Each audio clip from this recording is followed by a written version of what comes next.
बदलापूरमध्ये अनेक ठिकाणी जल्लोष साजरा करण्यात आला। बदलापूरमध्ये हे संपूर्ण प्रकरण घडलेलं होतं। बदलापूरमधील काही महिलांच्या प्रतिक्रिया देखील आता समोर येत आहेत, त्या प्रतिक्रिया देखील आपण पाहूयात। बदलापूर अत्याचार प्रकरणात मुख्य आरोपी याचा एन्काउंटर झाल्यानंतर बदलापूरमध्ये सध्या जल्लोषाचं वातावरण आहे। लोक आनंद उत्सव साजरा करत आहेत। आपण पाहू शकता की इथं महिला एकमेकांना पेढे भरवत आनंद उत्सव साजरा करत आहेत। आपण त्यांच्याशी बातचीत करूया। काय यावेळेस नेमकी तुमची भावना आहे?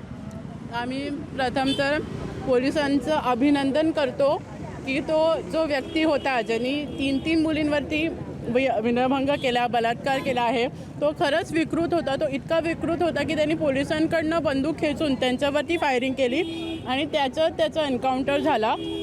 अशा व्यक्तीला कायद्याने गेलं तर 15 वर्ष तरी शिक्षा झाली नसती, पण आता जे पोलिसांनी केलं, ज्याचा जो एन्काउंटर झाला आहे त्याचं आम्ही खरंच अभिनंदन करतो पोलिसांचं आणि आम्ही पोलिसांच्या पाठीशी खंबीरपणे उभे आहोत, कारण या माणसाला हीच शिक्षा हवी होती। आम्ही फाशीची मागणी करत होतो, पण फाशी असो किंवा एन्काउंटर असो, मरण हीच त्याची शिक्षा होती। फाशीची शिक्षा नागरिकांनी मागणी केली होती आणि आता एन्काउंटर झाल्यानंतर काय आपली नेमकी भावना आहे? त्याला फाशीची शिक्षा आपण मागत होतो आणि आता आज त्याचा एन्काउंटर झालेला आहे, काय तुम्ही सांगाल? खरं तर आज संपूर्ण महिला वर्गामध्ये जल्लोषाचं वातावरण आहे।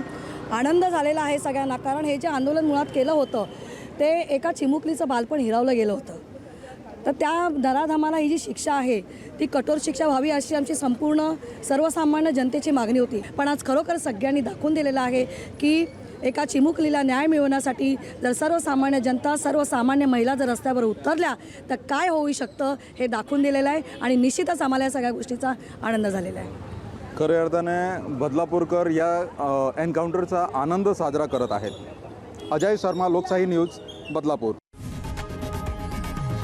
लोकशाही मराठी ऐका, पहा, जागरूक रहा।